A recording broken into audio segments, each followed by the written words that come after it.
thanks everyone for sticking in on day 2. Hopefully you're getting something out of these talks, and I hope to continue that. I don't know that it was a conscious decision to have Aaron and then Ryan and then me present.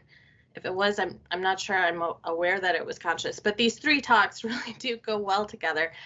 So I am going to continue that trend. So Ryan just talked about engaging partners in a meaningful way, and so let's use some of what he just talked about to discuss how you could use that engagement to strategically plan your CISMA's activities. So let's move on.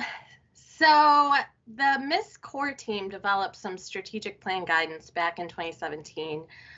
Which most people are probably not aware of between the turnover and just the time that has happened between now and then. So I wanted to provide a little bit of history here for how the core team, the MIS core team, developed that guidance and why, and then where we are now. And it starts with the MISGP. So I don't want this to necessarily be an MISGP talk, but hopefully you'll find some of the history here interesting for those of you that weren't around at the beginning of the grant program. So as Aaron mentioned, the first year of grant funding was available in 2014. We funded 10 CISMAs that first year, and the structure of the grant program was a bit different than it is now. We had 6 focus areas, and the first focus area was about collaborative partnerships. And so we continued this strategy for the first 3 years of the program. And what we were finding was that CISMAs were having to apply for whole project funds. So as it is now with the grant program, you could apply for projects between $25,000 and $400,000. And so CISMAs were applying for a large amount of money for 2 to 3 year projects. And as the program was underway and we were starting to fill the state with CISMAs, and developing this network, what we were realizing was that a lot of money was going out the door for CISMAs, but it probably wasn't sustainable. So in the first 3 years of the grant program, half of the money that went out the door was for CISMAs, but if we kept adding CISMAs into the matrix, it was going to cause problems. And there was concern on our end that what we were setting up was the system in place where CISMAs would blink on and off, where we wouldn't have the capacity to fund every CISMA on a regular basis. And so some CISMAs would just lose funding. And if they had no other funding available from other sources, they would essentially disappear until funding was available again. So we developed a little subgroup within the 3 state departments, the quality of life departments, to discuss this. And at the December 2016 MISC annual meeting, a survey went out to everyone that attended who either had received an MISGP award already or had not but wanted to or was thinking about it. You don't have to read this. I know it's really small, but it was a 2-page survey that we passed out with various questions. You know, what are the most successful components of your CISMA? How long into the future is your CISMA funded? We were trying to get some baseline knowledge about what was going on. But probably the most important question that went on that survey was this one, which was the 5th one, was we wanted feedback on what all of you wanted to see when it came to some stable funding for CISMAs across the state. So we had come up with a couple of different options here. The first one was to have a smaller award ceiling. So it would be an annual grant where we would put caps on how much you could apply for. So much for a coordinator, so much for a strike team, so much for supplies and equipment. The second option was to do some staggered timing where CISMAs could only apply every other year for grant awards, but you could apply for up to that $400,000 maximum. The third option was similar to that second one, but there would be a cap for how much a CISMA could apply for. So for instance, a CISMA could only apply for $200,000. Option 4 was status quo. Don't change a thing, keep it as it is. let's see how it plays out. And then our fifth option was fill in the blank. Give us some other way that we could help provide funding to CISMA statewide. And by and large, the responses that we received were very much in support of that smaller award ceiling or some other option. And all of those other options that people wrote in were some variation of that first option up there. So we took those results back to our little subgroup, who came up with a new plan to put in place for the 2017 MISGP cycle. So we still had those 6 focus areas. The first focus area was switched strictly for CISMAs now, and we divided that into 2 tiers. So the first tier was to provide core function funding up to $60,000 per CISMA. There was no, we changed, that was a change, right? We didn't put maximums on how much people could spend. It was, you have up to 60,000, spend it however you want. We don't care if it all goes towards coordinator, supplies, strike team, it's up to you. That was based on the feedback that we received from the survey. And then we did a tier 2. So the tier 2 would be for any new CISMA that was being developed. They could request a larger amount of money to get started to guarantee some money for the next couple of years. Or if a CISMA had a specific project in place that they wanted to see through, they could apply for project funding through this tier 2. And then we had the stipulation within the MISGP that CISMAs had to have a strategic plan in place and that our project should be working towards meeting those strategic plan objectives. So this caused maybe some issues at the time. The older CISMAs had strategic plans in place, so it wasn't as much of an issue there. Newer CISMAs did not. And there was some hesitancy about exactly how to go about creating a strategic plan. So the MIST core team stepped up to fill in that gap and provide some guidance to CISMAs about how to move forward with this. And we developed this guidance document for CISMAs that you see here. I'd love to add it to the chat. I don't see an attachment function right now. I don't know why that disappears sometimes, but I can get this out to everybody if you're interested in seeing what this document says. But I am going to kind of walk our way through it also with this talk. So this guidance document was developed with input from lots of different sources. So from core team members having personal experiences, from other strategic plans that had been found helpful that we could pull from. The year before, Amy DeRozier with DNR Wildlife Division had given a talk to CISMAs about strategic plans, and so we pulled from that. So a lot of information got condensed into this 5-page document that you see here. And it covers everything that's listed there on the left. Those are the major headings for the document itself. So we can walk through this a little bit. So why should your CISMA have a strategic plan? Hopefully you are finding this to be a useful exercise that when it is time to review or update your strategic plan, you're getting something out of it, because that is the goal. Those arrow points that you see there are the points that are included in that guidance document. But essentially, a strategic plan should be very helpful to your CISMA for all of those reasons and more. And it's not just about those reasons in particular. It's about the process that you take to get a strategic plan in place. It's about the conversations that you need to have about what issues the CISMA partners see, what issues need to be addressed within your geographical area, what issues are your partners having, and then you can collaborate together to develop this multi-pronged, multi-partner approach to addressing each of those issues.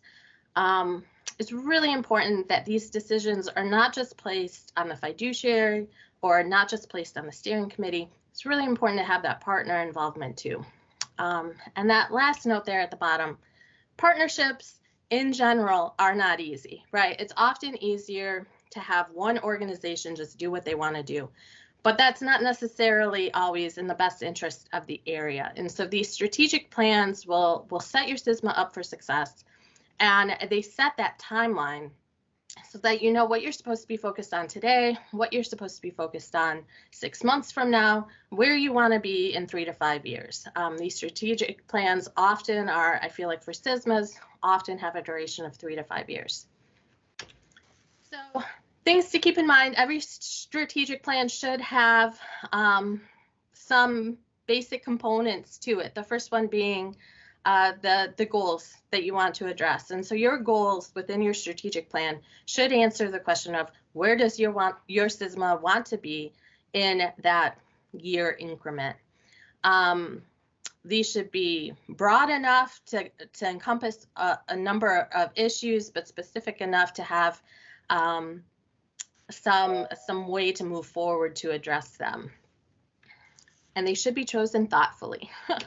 And then the second aspect of a strategic plan should be that you have strategies in place to answer the question, how will you achieve your goals? So these strategies should lay out the framework, should lay out the roadmap for how you're going to be successful in meeting your goals and objectives above. So we do with our MISGP funding, to receive core funding, it is a required deliverable that you annually review your strategic plan and update accordingly. So what does that mean? That means that you should just double check the document and make sure that it's what you need for your CISMA. Are the goals and objectives still accurate? Are they relevant? Have things changed since they were first written? Are the priority species, do those still make sense to have as priorities? For instance, did you have a new species enter your area that wasn't even on your radar before, but now you're working towards it? If so, you might want to update your plan to incorporate the new activities that you're doing. The progress on the strategy. So you should be regularly going back to your strategies and making sure that you know what's been accomplished, what's working well, what's not working well, how can we address what's not working well, and change the course there. And then make sure that the membership of your steering committee makes sense. Make sure you have the right partners at the table. That's really important, right? Because the steering committee steers the direction of the CISMA. So you want to make sure that you have the right people and the right organizations there. And if your partners overall are happy with what's being done, check mark, congratulations, you've done a good job. You met that metric. Hopefully you found all of that helpful. But when a strategic plan starts to expire and you actually have to do an update, that involves a little bit more work. So CISMAs have the option to just gently revise the current plan and move forward, but I definitely recommend doing a little deeper dive into this to make sure this document is something that's useful for you. And so many of the tips that are provided in that MIS core team guidance document that I showed at the beginning, although that was written to help create documents, it's also useful for this update process, because you can use a lot of the tips and tricks and ideas that are presented in that document for your updates of a strategic plan. So I recommend you start early, up to a year if you want. A year is probably a little too much time, but 6 months, you want to give yourself some time to get things written and reviewed, and nothing happens overnight, right? Everybody is super busy. We all have other responsibilities. So you want to make sure you have enough time to do what you want to get done. Find your partners that are most committed to the CISMA's success and get them involved. And so Ryan talked about those low interest, low influence partners, and you know, where you inform them, and then you have your high interest, high influence partners that, you know, you really want to keep engaged. And so find that subset of partners and get them engaged in what you are trying to do here. It's really important before any decisions get made that you decide how you're going to make decisions. And so there are lots of different ways to go about doing this. You can work with consensus, you can work with majority votes. If nobody agrees, you can just decide that the chair of the group is the one that makes the final decision. So figure that out at the beginning, and your life will be easier later on when it's actually time to make a decision. set a timeline, map out how you want to get this done, what the major products are going to be and when, and then review your current plan and really like look at that plan and make sure that you know or you have some idea about what worked well, what didn't work well, and how should things be adapted into this newer version.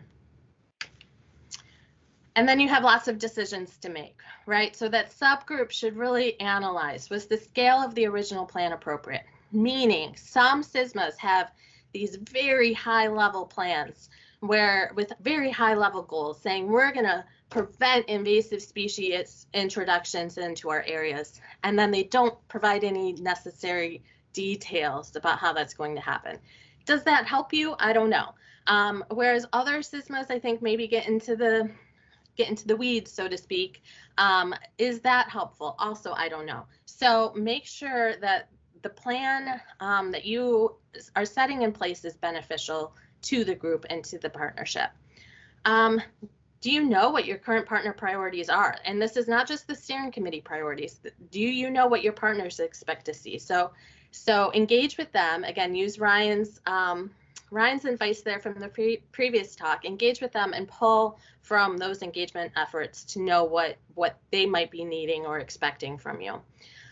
This is also a really good time to survey your steering committee and have them check how effective they think they are, or what they want to see from the CISMA, or what they see as successes or concerns, the whole gamut.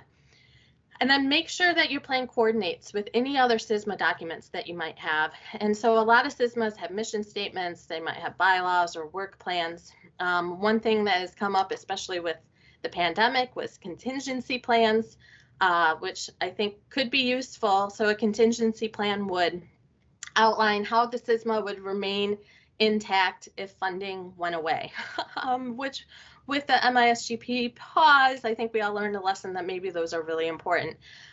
So which partners could take on social media for this on behalf of the CISMA if funding weren't available? Which partners could start to reply to emails that go to the general CISMA email inbox, things of that nature. So who can do what until funding is restored? Make sure your strategic plan incorporates or is complementary to some of the other documents that you might have in place for the CISMA. And then there are even more considerations, right? So obvious groupings of goals and strategies. I'm a big proponent of keeping all of your education and outreach together under one goal, having another goal for a survey, another one for treatment. But however you want to do it, whatever is useful for you, that is the way it should be done. Make a note of what has to happen first of your strategies so that it's not just a hodgepodge of information. Have things written in chronological order if you can. Consider what resources the CISMA has and what's realistic or reasonable to expect for funding or other resources that you might need to implement the strategies in your plan. And then, of course, everybody either loves or hates this acronym, but keep it smart. So keep it specific, measurable, agreed upon, realistic, and time-based. Those deadlines in the strategic plan, I think, are also really important. And so as an example, the DNR Parks and Recreation Division has a strategic plan in place where they have an accompanying Excel document. And that Excel document, each tab is a different goal. And then within that tab contains all of the strategies and all of the actions that must be taken to meet that goal. And there's probably a couple dozen strategies and actions on each of those tabs. But then next to that, it has some information about timing, some information about what the team is who is responsible for overseeing or making sure that those happen. And then there's a point person, a team lead, who is responsible for reporting. And so that Excel document gets filled out on a biannual basis, so twice a year, so that everybody is aware of what's happening, who's doing it, where are we in the time frame of what we said we would do. And I think that's been really helpful for the division. So, there are lots of tricks that you can play to help make sure that you're continuing to meet the deadlines that you set in the strategic plan. And so once you have all of that in place, you can do your final review. And so again, once you have a final draft, share it out with your partners again and request their feedback. And bring them in, right? Do the consult step of Ryan's engagement work that he just shared. So this is a critical step that I feel like often gets forgotten or misplaced, especially for responding to each comment that you receive. And so I think all of us at some point in time have probably been asked to review a document. And so we spend time on it, we put our thoughts on paper, and we give it back to the person who requested the review. And then when we see the final document, none of your ideas had been incorporated. And it's a little deflating at that point in time, right? Because you're like, were my ideas dumb? Was I totally off base? Were they even looked at? Am I being ignored right now? Like, you don't know how to take that. And your partners are going to feel the same way. If they suggest something to you and you don't incorporate it, they're gonna be less likely to want to engage with you into the future, right? And so this sounds like an onerous task, and it really doesn't have to be, because you have to go through every comment anyway. And so you can just have a note taker after every comment say, yes, this was incorporated into the final document, or no, it wasn't, and here's the rationale that the subgroup discussed at the time, right? And so Fisheries Division, when DNR Fisheries Division updated their strategic plan, I was on that planning committee, and this was not painful. It sounds painful, but it's not. So, but it means a lot to the people who are taking the time to give you feedback about what's going on. Some final tips. Conflict can happen, right? You get a bunch of people around a table, everybody has different ideas. If it makes sense, or if you think it would make your life easier, you can have a third-party person come in to help facilitate those meetings. Compromise is key. A strategic plan cannot contain everything for everybody, right? Like, that's impossible. You cannot make everyone happy. And you will die trying and be miserable if you do. So compromise is really key when it comes to these strategic plans. A strategic plan should have something for everybody, but not necessarily everything for everybody, right? If the writers fall into that weed bed, pun intended, bring it out to a higher level view. If you're starting to get really into the details and it's not helpful, bring it back out, bring yourself back up. And then, of course, you have your MISC core team for help, right? So use them. You have the core team members, you have your MISC regional reps. Go to them and say, hey, I need some assistance, because that is what everybody is there for. And now I would really love to have a conversation with all of you and get some feedback from coordinators or partners or steering committee members or fiduciaries, anybody that's been involved in this process, about what you've found useful. What tips do you have to share? That last question that I asked there is probably the one that I'm most interested in. I played around on the forum a little bit this morning, and strategic plans were not punching me in my face. So I'm sure that they are there on the forum somewhere, but would it be helpful if we had a specific topic somewhere where you could share your plan and see what other people are doing so that you can steal from them, right? Because you don't have to recreate the wheel for everything that you do. So I'd love to hear now from all of you about what you think on these. And I have not been paying attention to the chat, so there's that too. I had a quick comment. One of the things that was helpful for when I was doing the strategic management plan was partners and group members were like, I don't want to write anything, but it's easier for me to review and read stuff. So I guess it's important to have these discussions, but at some point somebody needs to write something, put it on a piece of paper. Otherwise you'll be sitting there discussing things for the whole 6 months, right? So I think it's important to also maybe designate somebody who will take a stab at capturing some of those initial meeting comments and then put it on a piece of paper, and then people can, you know, go from there as well. I love that idea. Yeah, Shika, this is something that I feel like a lot of things end up on the coordinator, right? And I don't know that I always agree that it should be on the coordinator. And so find partners who are willing to step up and take some leadership for various aspects, even within the strategic plan, right? Have a list for those strategies of who's going to do what, and it shouldn't be your name next to everything. And so, yes, for those meetings, have a designated note taker, have a person who's willing to chair the meeting and make sure that it progresses. If somebody, one of your partners really likes to write, get them involved and have them be the person that puts the meat to the paper that other people can then chew on. I agree with your thoughts there.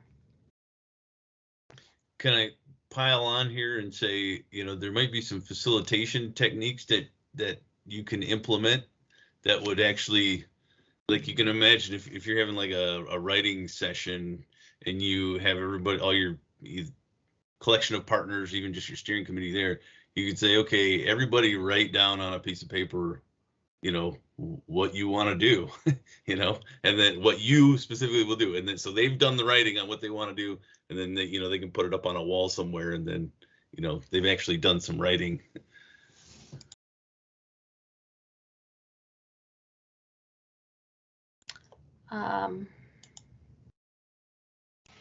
Looks like we've got lots of hands raised. You have your hand raised. I'll go in order of what it looks like on my screen.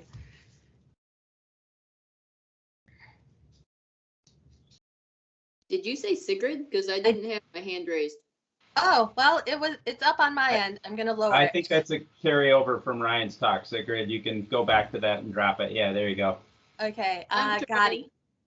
Sorry about that. No worries. Gotti. Yeah, hi, Christina. Hi. I was just wondering how often you would recommend like a total overhaul of the strategic plan. Should it be on a set time basis or when there are major changes in funding or staffing? What would be kind of a good rule of thumb for that? Yeah, I would set some timelines when you first draft it. Like I said, most CISMAs have that 3 to 5 year increment. I think 10 years is a little much. A lot can happen in 10 years. And so I would do, and if your CISMA has their processes in place, it doesn't necessarily even need to be a major overhaul, but I would stick to that 3 to 5 years, like really take some steps back, because your partnership and your membership can change within 5 years. Species come and go, and your programs will hopefully become better established. And so some of the strategies that you might have in place, in the beginning, 5 years later, you're like, wow, we've checked all of these things off. Now what can we focus on? And so I think that 3 to 5 year interval works for most. Great, thank you. Yeah. Mackenzie. Hello. I just had more of a comment of kind of what we did. Last year, we did a full update of our strategic management plan. And what we noticed is that some partners found it helpful to have the very detailed information, whereas others didn't want to read through a 9-page document to get the gist of what we were, our goals were. And ultimately what happened is we took the very lengthy document that was supposed to be the strategic management plan, and we made that into an operations handbook. So it outlines everything, including the strategic management plan, our memorandum of understanding, our list of partners, priority tiered species list. It just goes on. And then we took from that the key highlights and made it into a 1.5-page strategic management plan. So we actually have the 2 documents, and we found that to be pretty useful. And we're about to go into our first annual review of the management plan, and I think having it in that condensed form is going to be really helpful for an annual review process. So not really many questions, but just wanted to share that we found it was helpful to have actually both sets of high profile, like the nitty-gritty details. I love that, Mackenzie. So yes, and I feel like other CISMAs would definitely want to see what you created. Don't be afraid of attachments or appendices, right? And so to Mackenzie's point, some people maybe only want the higher level points, but you can have some internal facing metric matching documents, right? So that you can keep track internally of what's going on. I like that you did a combination there and have an operations manual now. That sounds cool.